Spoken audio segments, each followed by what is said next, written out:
नमस्कार, मैं हूं मनोज टिबड़ेवाल आकाश।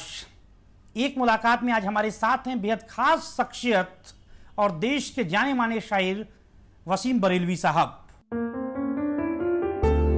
18 फरवरी 1940 को उत्तर प्रदेश के बरेली में जन्मे वसीम बरेलवी जी का मूल नाम जाहिद हसन वसीम है। बरेलवी साहब ने बरेली कॉलेज से उर्दू में एमए किया, फिर वहीं पर उर्दू के प्रोफेसर हो गए। देश और दुनिया के तमाम अवार्ड हासिल कर चुके वसीम साहब इस समय national council for promotion of Urdu language के वाइस चेयरमैन भी हैं। आज हम वसीम बरेलवी साहब से तमाम सवालों पर बातचीत करेंगे।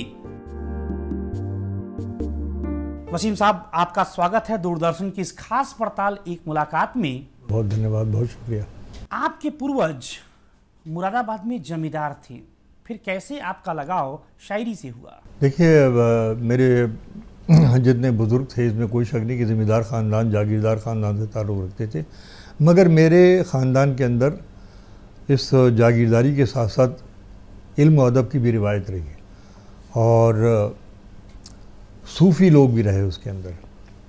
तो इसलिए ये शायरी का मामला जो है, चूँकि मेरे ख़ानदान में उसका चर्चा था, लिखने पढ़ने वाले लोग उसके अंदर थे जो ज़मींदार ख़ानदानों में कम हुआ करता था, इसलिए ज़ाहिर बात है कि मुझे माहौल ऐसा मिला कि जिसकी वजह से मेरा ताल्लुक़ शेर व अदब की दुनिया से हुआ। आपकी तालीम कहाँ से हुई? शुरुआती ज़िंदगी के बारे में हमें विस्तार से कुछ बताएं। देखिए, मेरा ताल्लुक़ तो मुरादाबाद के ज़मींदार ख़ानदान से था, बल्कि वो जागीरदार ख़ानदान कहलाता था। 384 गाँव की ज़िम्मेदारी कहलाती थी। हद यह है कि मुरादाबाद से काशीपुर तक ट्रेन बताया जाता था कि हमारी ज़िम्मेदारी में चला करती, मगर ये सब पुरानी बातें हैं। हालात के बिखराव का नतीजा कुछ ऐसा हुआ कि हमारे वालिद साहब को हमारी ननिहाल में रहना पड़ा, जिसको आप खाना दामाद कहते हैं ना, उस हैसियत से रहना पड़ा।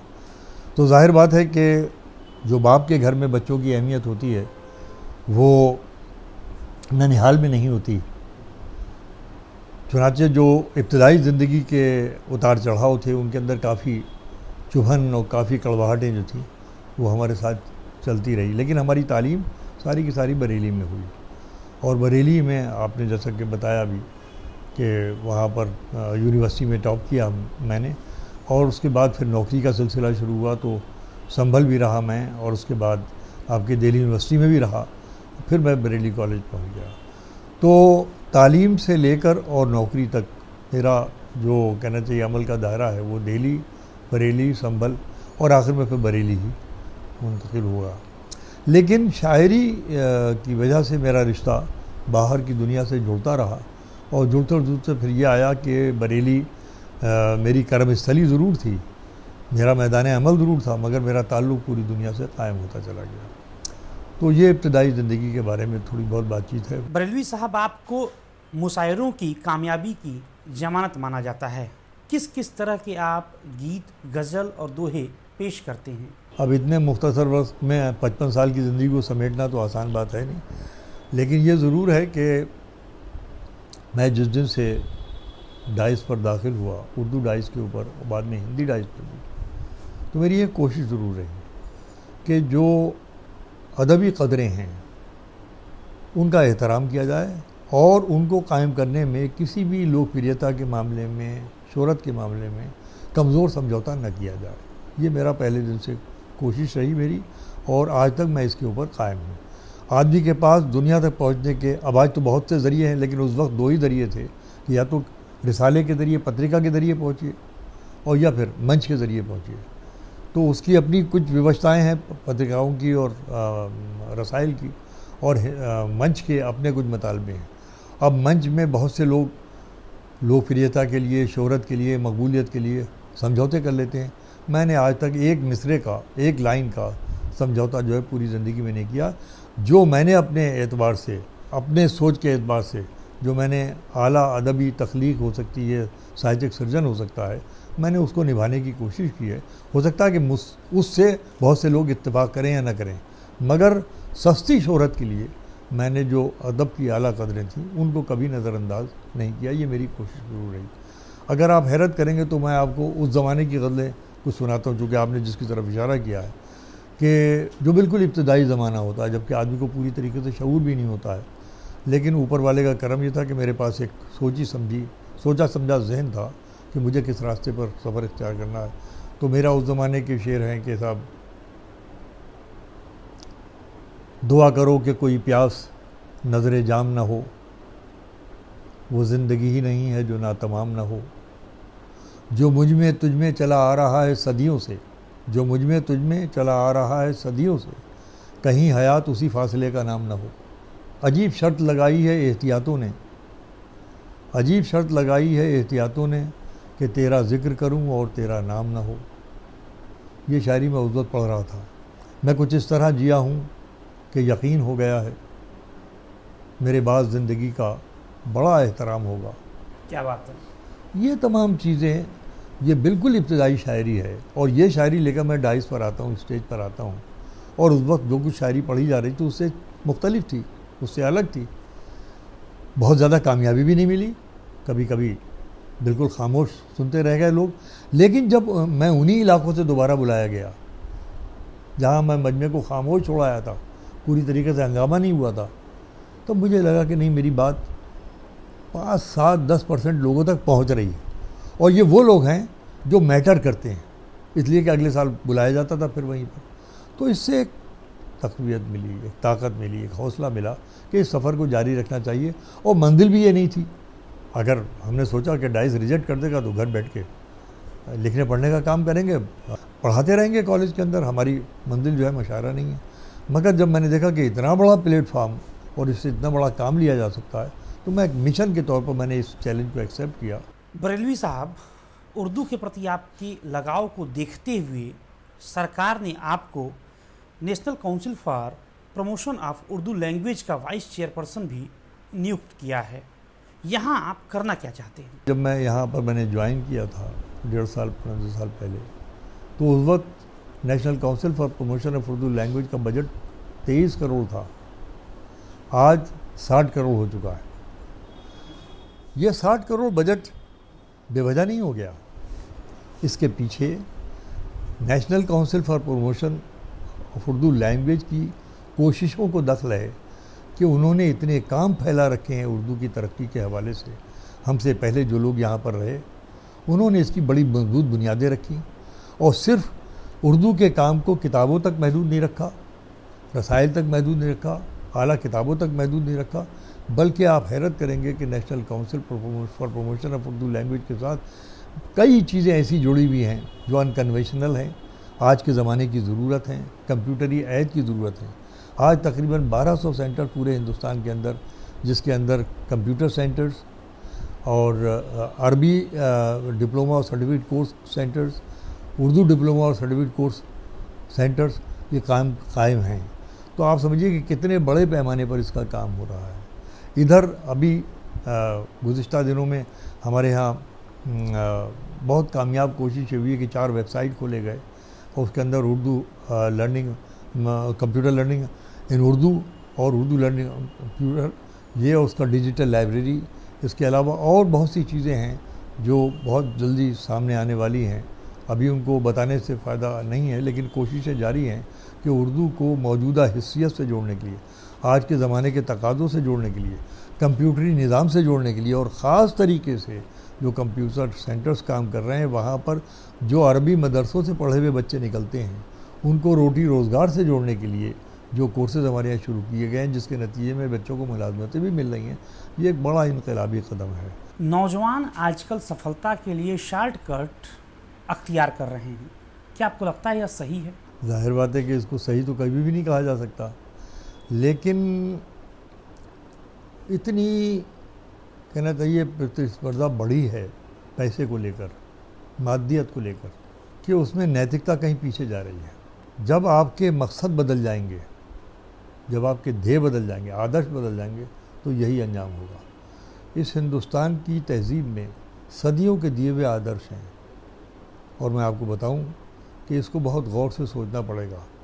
हम दूसरी तहजीबों से, दूसरी सोसाइटीज़ के मुकाबले में आना चाहते हैं, लेकिन हमारे पास आने का ढंग मुख्तलिफ होना चाहिए, होगा। इसलिए कि दूसरी सोसाइटीज़, दूसरे मुआशरे, दूसरे समाज जो हैं, वहाँ पर आदमी का बड़ा होना जिन चीज़ों से नापा जाता है, हिंदुस्तान में नहीं नापा जाता। वहाँ दौलत से बड़ा होता है, शान व शौकत से बड़ा होता है, वैभव से बड़ा होता है, बड़ी कोठियों बड़ी बिल्डिंगों से बड़ा होता है। हिंदुस्तानी समाज में बड़ा आदमी होता है त्याग से, बलिदान से, कुर्बानी से, ईसार से। ये बुनियादी फ़र्क है। देखिए समझिए मेरी बात को कि ये बुनियादी फ़र्क है दोनों। आज जो हमारे सामने हमारे कंपैरिजन के अंदर पाश्चात्य सभ्यता आती है, मगरबी तहजीब आती है, वेस्टर्न कंट्रीज़ आते हैं, वहीं से तो होता है इकोनॉमिक का मुकाबला। तो उन समाजों में जो मापदंड हैं शख्सियत को नापने के, हमारे यहाँ उससे मुख्तलिफ है। इसीलिए जब हम वहाँ की राजनीति को अपने यहाँ लागू करते हैं तो वो राजनीति कामयाब नहीं हो पाती, इसलिए कि मापदंड तो अलग है। हम दिल से बुरा समझ रहे हैं और वही सारी चीज़ें हम कर रहे हैं। तो नतीजा ये है कि आपको आदर्श तय करना पड़ेंगे नई नस्ल के सामने, कोई रास्ता दिखाने के लिए। आज वो कहाँ हैं आदर्श पुरुष जिनके लिए लोग जान देने को निकल आते थे। आज जब आपको दुनिया हासिल करना है तो आपको तमाम समझौते करना पड़ेंगे, और ये सारी खराबियाँ जो आपको दिखाई दे रही हैं, इस पूरे आपको समाज में और ज़मीनी हकीकत बन चुकी है वो सारी खराबियाँ, उसका नतीजा यही है कि हम कहीं ना कहीं अपने आदर्शों से भटके हुए हैं। हम हिंदुस्तान के मिजाज के मुताबिक राजनीति नहीं बना रहे हैं। वेस्टर्न कल्चर की दी हुई राजनीति है उसके हिसाब से अपने आप को बनाने की कोशिश कर रहे हैं, लिहाजा हम कहीं ना कहीं फेल हो रहे हैं। बरेलवी साहब, सांप्रदायिक सौहार्द कैसे कायम रखा जाए, आप क्या कहेंगे? हिंदुस्तान की हिंदुस्तानियत जिसे हमने पढ़ा है, जिसे हमने लिखा है, जिसे हमने बरता, जिसका हम हिस्सा हैं, ये एक दिन में नहीं बनी है। और ये सदियों के अंदर एक कल्चरल कहना चाहिए बेस बना है, और उसके अंदर बहुत महत्वपूर्ण या बहुत ही कहना चाहिए अहम चीज़ जो है वो इसमें यहाँ की माइनॉरिटी और मेजॉरिटी कम्युनिटी के रिश्ते हैं, उनके आपसी रिश्ते हैं, और ये सदियों के बने हुए हैं। ऐसा नहीं है कि एक दिन में बन गए। अब अगर इन रिश्तों को कोई तोड़ने की कोशिश करता है या इन पर हमला करने की कोशिश करता है, तो उसका मतलब ये है कि वो हिंदुस्तान की हिंदुस्तानियत के ऊपर हमला कर रहा है या उसको नुकसान पहुँचाने। ये रिश्ते एक तहजीब बन चुके हैं, एक तहजीबी मिजाज बन चुके हैं। तो इनको डिस्टर्ब करने की कोशिश जो है वो हो सकता है कि कुछ फ़ायदे कुछ लोगों को पहुंच जाए वक्ती तौर पर, मगर वो हिंदुस्तानियत से कहना चाहिए एक बगावत वाली बात है या हिंदुस्तानियत को नकारने वाली बात है। तो ये कायम तो रहेंगे और हमेशा रहेंगे। अब इनके सिलसिले में बहुत सी चीज़ें सोची जा सकती हैं कि इनको और बेहतर कैसे बनाया जा सकता है, कैसे इनको जाहिर बात है कि समाजी संस्थाएं, सरकारी सतह पर जो काम होते हैं वो उनके अपने मामलात हैं। मैं तो समाजी संस्थाओं को इस सिलसिले में दावत देता हूँ कि वो इसके लिए खड़े हों, इसलिए कि जब किसी माहौल में इंतशार नहीं होगा, बेचैनी नहीं होगी, है ना, बिखराव नहीं होगा, तो वो समाज तरक्की के रास्ते बेहतर तरीके से ढूंढ सकता है। तो इन रिश्तों का कायम होना या सौहार्द का कायम होना या कौमी यकजहती का कायम होना जो है वो हमारी जिम्मेदारी तो है ही, लेकिन हमारी मजबूरी भी है। इसलिए कि समाज चलेगा जब पूरा माहौल जो है मोहब्बत के रंग में डूबा हुआ, एक दूसरे की अंडरस्टैंडिंग में डूबा हुआ। और ये मामला सिर्फ टॉलरेंस का नहीं है, मतलब ये नहीं कि आप बर्दाश्त करें, बल्कि इतनी यगानगत होना चाहिए कि हम एक देखिए, वैसे तो रिश्तों का मामला ये इंसानी रिश्तों का घर के अंदर रिश्तों के अंदर इख्तलाफ होता है, बिल्कुल ख़ानदान के अंदर रिश्तों का इख्तलाफ होता है, मगर समाजी रिश्तों में अगर इस सतह के ऊपर इख्तलाफ पहुँच जाए कि जो टकराव की शक्ल इख्तियार कर ले, वो हिंदुस्तान और हिंदुस्तान की हिंदुस्तानियत के लिए घातक है। इनको बेहतर बनाने के सिलसिले में मैं ये सोचता हूँ कि मेरे पास एक विचार है जिसको मैं कह भी रहा हूँ जगह जगह पर, कि मेरे जहन में खाका आया जो मैंने 50-55 साल गुजारे हैं गलियों में, सड़कों पर, देहातों में, मेलों में, ठेलों में, बड़ी बड़ी यूनिवर्सिटीज़ के अंदर, बड़े बड़े फोरम्स के ऊपर। तो कुल मिलाकर मेरी ज़िंदगी का सफ़र जो है अगर आप उस तरह से देखें तो साइकिल से लेकर और जहाज़ तक का सारा सफ़र है जिसके अंदर मैं घूमा हूँ पूरी दुनिया में। तो मैं जिस नतीजे पर पहुँचा हूँ वो ये है कि आगे आने वाले हिंदुस्तान, ये एक दिन में नतीजे से नहीं निकलेंगे, इसमें 50 साल भी लग सकते हैं, 60 साल भी लग सकते हैं। आगे आने वाले समय में हिंदुस्तान की कौमी यकजहती को मजबूत करने में हमें महिलाओं की भागीदारी चाहिए, हमें महिलाओं की शिरकत चाहिए।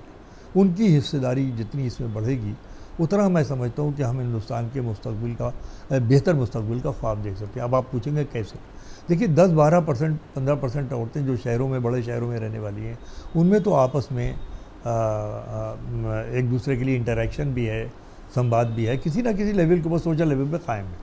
लेकिन जो बहुत बड़ा तबका पूरा नॉर्दर्न इंडिया में ख़ास तरीके से और हिंदुस्तान में भी अगर आप देखें गौर से, तो एक पर्टिकुलर सेक्शन की ख़वातीन जो अभाव में जीती हैं, जो निम्न वर्गीय होती हैं, ये तकरीबन 80 से 85% तक हो सकती हैं, और ये सब वर्गों की औरतें जो हैं, इनमें आपस में कम्युनिकेशन गैप है, इनका कोई इंटरेक्शन का सिलसिला नहीं है। अगर आपको मिसाल के तौर पर बताऊं तो किसी छोटे से मोहल्ले में पैदा होने वाली एक मुस्लिम खातून पूरी उम्र गुजार के चली जाती हैं, उनके जीवन में एक हिंदू औरत नहीं आती।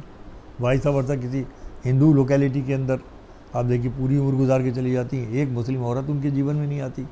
तो अरे भाई, जो जिनकी गोद पहली पाठशाला है बच्चों की, उस उम्र की जो उनके संस्कार बनने की उम्र है, जो पहली तरबियत देने वाली माँ है, उस माँ की गोद से पैदा होने वाला बच्चा जो है, उस माँ को एक दूसरे से मिलने का मौका ही नहीं मिल रहा है, एक दूसरे को समझने का, प्यार बढ़ाने का, रिश्ते बढ़ाने का कोई मौका ही नहीं मिल रहा है। आज तक किसी विचारक ने, किसी थिंकर ने, किसी दानिश्वर ने इस बात के ऊपर गौर नहीं किया कि अगर वहाँ से बात शुरू की जाए, अगर उनको उठने बैठने, प्यार बढ़ाने, रिश्तों को मजबूत करने, संवाद कायम करने के मौके फराहम किए जाएं समाजी सतह पर, सरकारी सतह पर नहीं, समाजी सतह पर, तो मैं ये समझता हूँ कि उसके नतीजे जो हैं वो अच्छे निकल सकते हैं।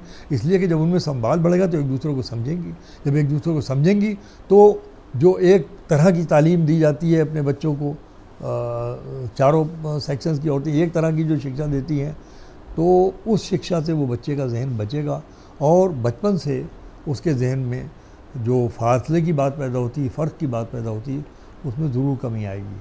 और मैं समझता हूँ कि इसके लिए अगर हिंदुस्तान की समाजी संस्थाएं खड़ी होती हैं, मैंने पिछले दिनों जो यश भारती का मुझे अवार्ड मिला था, मैंने उस मौके पर ही ये कहा था कि मैं इसका बड़ा हिस्सा जो है वो ऐसी संस्थाओं, ऐसी खिदमतगार अंजुमनों के काम करने वालों को इनाम देकर, अवार्ड देकर, प्रोत्साहित करके उनकी हिम्मत अफजाई करने के लिए इसके आने वाले जो इंटरेस्ट का मनी है, पैसा है, वो सालाना ऐसा किया जाए कि जो संस्थाएं इस बारे में काम करेंगी, ख़वातीन को जोड़ने का काम करेंगी, औरतों को जोड़ने का काम करेंगी सतह पर, उनकी वह जिसकी कारकर्दगी अच्छी होगी उनको पहला, दूसरा, तीसरा करके पूरे उत्तर प्रदेश में, मैंने कहा, या जहाँ से भी होता हुआ उसका, उस पैसे से उनको सम्मानित किया जाएगा, उनकी इज़्ज़त अफजाई की जाएगी, हौसला अफजाई की जाएगी।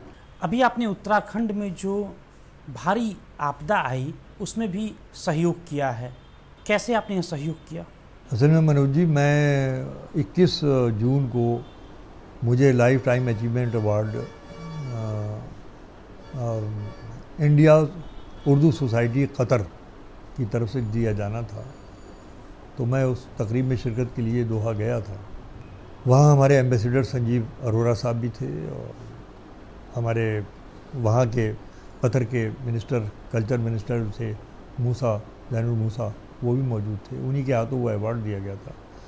लेकिन वहाँ पर सबसे अच्छी बात जो लगी मुझे, उस संस्था के अध्यक्ष तंजीम साहब और उसके कन्वीनर हमारे जलील साहब ने, उन्होंने ऐलान किया वहाँ पर, जलील निज़ामी साहब ने, कि जो अभी आपदा आई है उत्तराखंड में, वहाँ पर जो महलूकीन जिनकी जानों का ज़िया हुआ है, जहाँ माली ज़बरदस्त नुकसान हुआ है, पहले ये तकरीब शुरू करने से पहले उनके गम में, उनके दुख में शरीक होने के लिए पूरे महफिल जो है, पूरा हॉल भरा हुआ था, दोहा शेरिटन के हॉल में था, फिर खड़े होकर 3 मिनट का मौन रखकर उनकी आत्माओं को श्रद्धांजलि अर्पित की गई और लोगों के घर में शरीक होने का ऐलान किया गया। उसी वक्त मेरे जहन में ये आ गया था कि जब मैं हिंदुस्तान लौटूंगा तो 1.5 लाख की रकम मुझे दी गई थी। मैंने सोचा था कि इसका आधा पैसा 75,000 मैं उन मुतासरीन की खिदमत में पेश करूँगा। चुनाचे वो जब मैं दिल्ली लौट कर आया तो कपिल सिब्बल साहब से मेरे ज़ाती ताल्लुकात हैं, मैंने कहा कि उसको मैं पहुँचाना चाहता हूँ, तो उनका कि कल फिर उसको ऐसे की देते हैं, तो उन्हीं को मैंने वो पैसे नज़र कर दिए। उसका ड्राफ्ट बनवा कर उन्होंने प्राइम मिनिस्टर रिलीफ फंड के लिए, और मैंने उस वक्त यही बात कही थी कि हिंदुस्तान बड़ा अजीम मुल्क है, इसकी अजमत का सबसे बड़ा सबूत ये होना चाहिए कि अगर एक इंसान के भी कहीं तकलीफ़ पहुंचती है तो पूरा हिंदुस्तान उसकी उस दर्द को महसूस करे। चुनांचे आज इतनी बड़ी आपदा आई है, इतनी आफत नागहानी आई है कि जिसकी तस्वीरें देख देख कर दिल दहले जाते हैं, रूह कांपी जाती है। तो ऐसे मौके पर मैं तमाम शायरों की तरफ से, कवियों की तरफ से, साहित्यकारों की तरफ से, अदीबों की तरफ से, कलमकारों की तरफ से और पत्रकारों की तरफ से मैं ये छोटी सी भेंट पेश कर रहा हूँ। मैं बहुत छोटा सा आदमी हूँ, मेरी कोई हैसियत नहीं है, लेकिन ये सिर्फ जज्बात का इजहार है उनके गम में शरीक होने का। एक और बड़ा महत्वपूर्ण सवाल है, पाकिस्तान की हरकतों की वजह से अक्सर भारत के लोगों में नाराज़गी रहती है। अभी हाल के दिनों में हमने देखा कि भारत के सैनिक का सिर काट लिया गया, जिससे भारत के लोगों में भारी नाराज़गी थी। कैसे देखते हैं आप? ऐसे देखते हैं कि वहाँ के दावतनामे को नामंजूर कर दिया।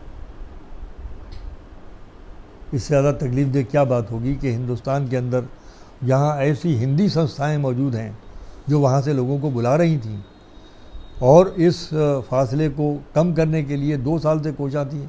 मेरे बहुत ही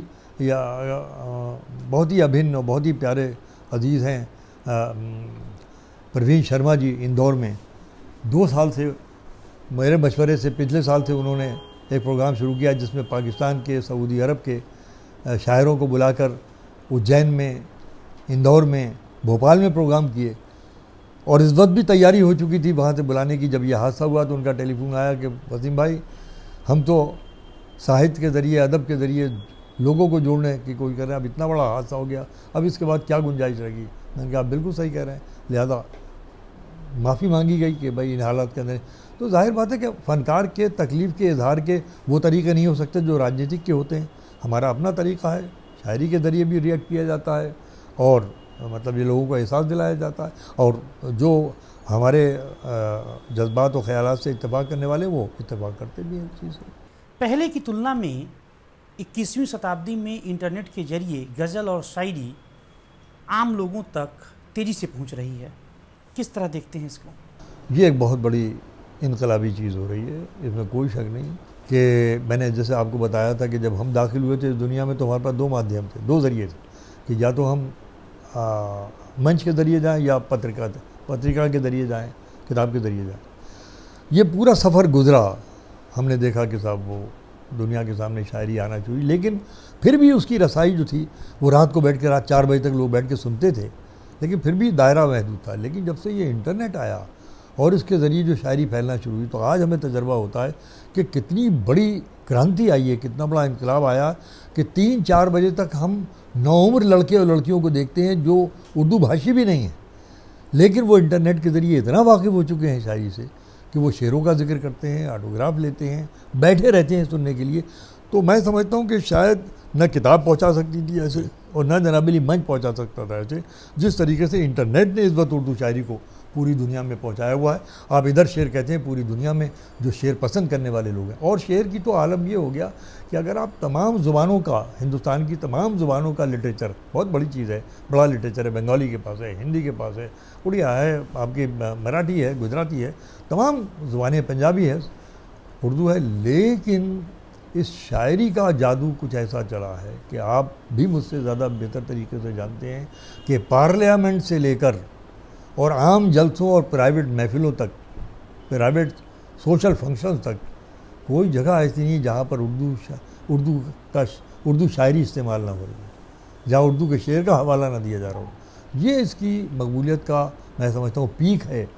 बड़े बड़े हमारे यहाँ शायर गुज़रे हैं, मीर गुज़रे, गालिब, हर दौर में बड़े बड़े शुअरा रहे हैं, लेकिन शायद इतनी खुशकिस्मती किसी अहद के शायरों को नसीब नहीं है जितनी इस अहद के शायरों को इंटरनेट के हवाले से ये खुशकिस्मती मिली हुई है कि उनकी बात इधर कहिए तो पूरी दुनिया में पढ़ी जा रही है इंटरनेट से। ये मैं इसको एक बहुत ही मुबारक कदम मानता हूँ और मुबारक क्रांति मानता हूँ। आपने तमाम अजीम शायरों के साथ मुशायरा पढ़ा है, मुशायरा किया है, किससे आप ज़्यादा प्रभावित रहे हैं? देखिए, इसमें एक तरह से प्रभावित करने वाली बात तो मैं कई चीज़ों पे नज़र रहती है। किसी की शायरी बहुत पसंद होती है, किसी की शख्सियत पसंद होती है, किसी के यहाँ फ़िक्र की गहराई पसंद होती है, किसी के यहाँ कभी कोई जज्बाती पहलू होता है वो पसंद आता है। तो कुल मिलाकर तो मेरे ख़्याल में आप ये ज़रूर कह सकते हैं कि बुज़ुर्ग शायरों में जिनको हमने पढ़कर शेर कहना सीखे हैं, उनमें हमारे तो आदर्श जो हैं वो मीर रहे हैं, और वो मीर इसलिए रहे हैं कि वो ज़मीनी हकीकतों से जुड़े हुए शायर थे, और उन्होंने बहुत ही मासूमियत के साथ अपनी शख्सियत को व्यक्त किया है, ज़ाहिर किया है। इन लोगों की कुछ लाइनें भी आपसे सुनना चाहेंगे? देखिए, ऐसा है कि जब से अपनी लाइन याद हुई सबकी लाइन भूल गए। आप क्या सुना सकते हैं? मैंने उसी ज़माने में कहा कि नए दौर के चरागों तुम्हें कितनी हसरतों से, अब ये सफ़र है, मैं बताऊंगा नहीं कब का, बस एक सफ़र है जो चलता चला आ रहा है, जो शेर जहाँ जहाँ से याद आते जाएंगे सुनाता रहूँगा। नए दौर के चरागों तुम्हें कितनी हसरतों से वो मकान तक रहे हैं जहाँ रोशनी न पहुँची, ये सफ़र की एक मंजिल थी।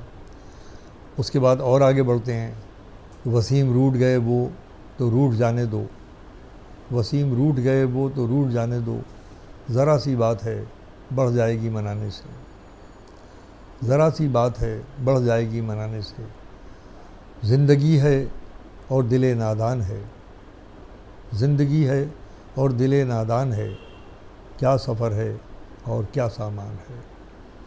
और आगे चलते हैं, सफ़र बढ़ता है तो याद आता है कि तेरी आरज़ू बहुत है तेरा इंतज़ार कम है, तेरी आरज़ू बहुत है तेरा इंतज़ार कम है, ये वो हादसा है जिस पर मेरा इख्तियार कम है।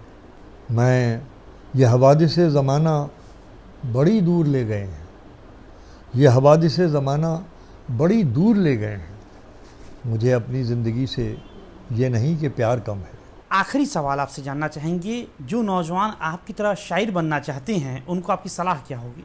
देखिए, मेरी उनको सलाह सबसे बड़ी ये है कि जो सवाल आपने उस वक्त उठाया था नई जनरेशन के हवाले से, मैं फिर कहना चाहूँगा कि शायरी, कविता, सृजन ये बड़ी रियाजत का काम, बड़ी साधना का काम है। आज की जनरेशन में जहाँ दुनिया पा जाने की जल्दी है, वहाँ पर शोहरत पा जाने की भी जल्दी है, और इस जल्दी में वो इतना नुकसान उठा लेते हैं कि उसकी भरपाई मुश्किल हो जाती है। ये साधना का काम है, काम करते रहिए, मेहनत करते रहिए, लगन के साथ एक मंजिल को सामने रखकर चलते रहिए।